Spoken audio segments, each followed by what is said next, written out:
চলুন আলু দিয়ে খুব মজাদার একটি খাবারের রেসিপি আপনার সাথে শেয়ার করি।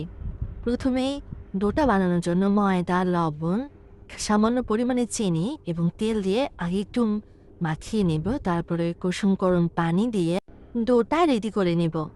তারপরে আলুর পুরটা বানানোর জন্য সেদ্ধ আলু, পেঁয়াজ কুচি, মরিচ কুচি এবং লবণ, সামান্য পরিমাণে মরিচের গুঁড়ো দিয়ে ভালো করে মাখিয়ে নেব। এবার রেস্টে রাখা ময়দার ডোটা দিয়ে মোটা করে রুটি বেলে নেব।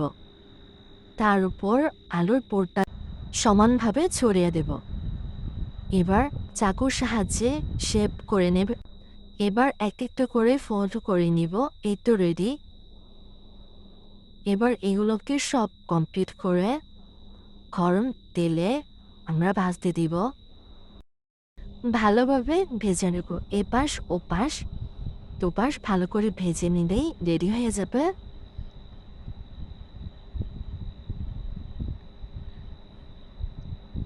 টানটানা, এই তো আমাদের সেই খাবার রেডি। এবার খাওয়া যাক।